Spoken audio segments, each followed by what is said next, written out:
ආයුබෝවන් යාළුවනේ ඔයාලට අද අපි කතා කරන්න යන්නේ මිරිස් වගාව ගැන.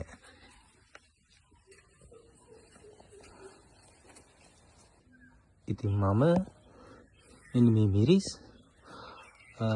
නයිමිරිස් වැරණි අමිරිස් කියන ප්‍රභේද දෙකෙන්ම සිටවලා තියෙනවා. මේ නයිමිරිස් වලට ඉතින් මම මොනවත් කිමිකල් රසායනික ද්‍රව්‍ය කිසිම දෙයක් පාවිච්චි කරන්නේ නැහැ. මම මේකේ පස්සේ සාන්ද්‍රණයට මම යොදාගත්තේ කොහුබත් ඊට පස්සේ ස්වභාවික පස් හලලා කොහුබතුයි ස්වභාවික පසුයි තව තර 10යි සහ කඩින් ගන්න කොම්පස් බෑග් එකකුත් මම යොදාගත්තා. ඊට පස්සේ ඒවා එකට කියන්නේ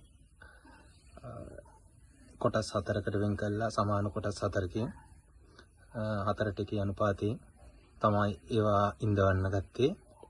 ඊට කලින් මේ මම් බීජ කෘෂිකර්ම දෙපාර්තමේන්තුවෙන් අරගෙන ඒවා තවන් දාලා ඒවා සාර්ථක අයුරින් පැල රෝපණය කළා.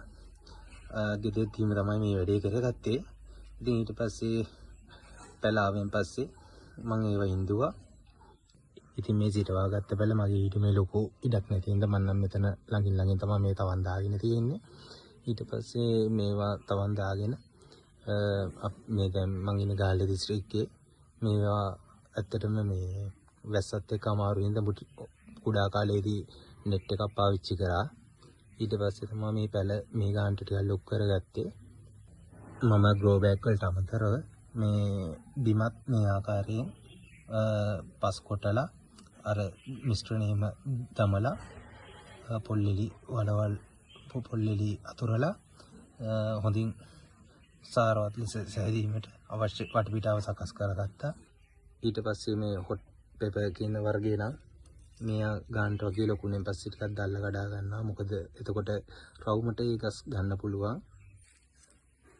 ඉතින් මේ වගේම තවත් වටිනා වීඩියෝ එකකින් අපි හමු වෙමු. ඔයගොල්ලන්ට දැනුම ගන්න තියෙන අයට දැනුමක් ලබා ගන්න ඇති. මේ තියෙන අර වගේ මම කඩා අදූදී ඉවත් කරගත්ත නයිමිරිස් පැලයක්. ඊට පස්සේ නයිමිරිස් වල මෙන්න මේ ආකාරයට අතු බෙදෙන්න ගන්නවා.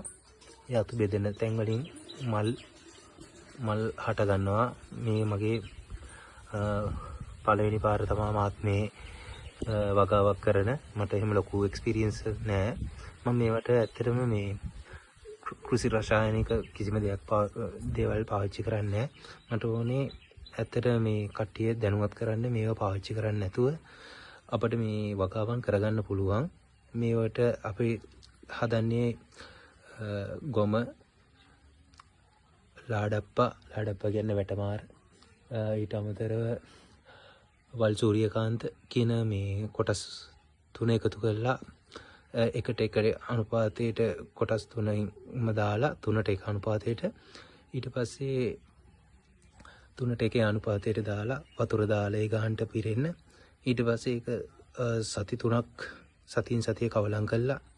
ඒ දාන පොහොර එක තමයි අපි දාන්නේ. මොකද නයිට්‍රජන් ෆොස්ෆේට්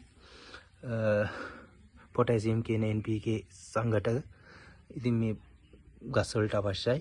අපි කෘමි රසායනික කිසිවක් යොදන්නේ නැති නිසා ඒ ආකාරයෙන් සිටවා ගත්තහම මේ ඒ පොහොර යොදා ගත්තහම මම හිතනවා මට මේ සාර්ථක මේ දෙවෙනි වීඩියෝ එකත් ඔයගොල්ලන්ට ඉතා ඉක්මනින්ම ගේන්න පුළුවන් වෙයි කියලා.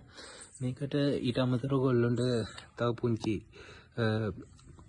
ඔය මේ කොළ යට සිටිනවා සුදු මැස්ස එනවා. සුදු මැස්සගේ හානිය ඒක අපි කරේ ඇත්තටම මේ කොළ වලට එන ඒ සුදු මැස්සව පළවා හරින්න ලුණු ස්ප්‍රේ එක තමයි පාවිච්චි කරේ. ලුණු තියලා සතියකින් වගේ පල් කළා. ඒ ස්ප්‍රේ බොටල් එකකින් දාලා මේ කොළ වල යටපැත්තට ගෙවුවෙන් පස්සේ මේ ඇත්තට මේ ගස් වලට ඒ හානි ආවා. ඊට පස්සේ මම කරේ සුදු මැස්ස ඉන්න කොළ වලට සතියට වතාවක් හැම ඉරිදටම මේ මම වෙන ජොබ් එකක් කරන හින්දා මේ ගෙවුවෙන් පස්සේ ආයෙ එන්නේ නැහැ. මේ දැන් සාර්ථකව ඒ සුදු මැස්සගේ හානිය මැඩ පවත්වලා තියෙනවා.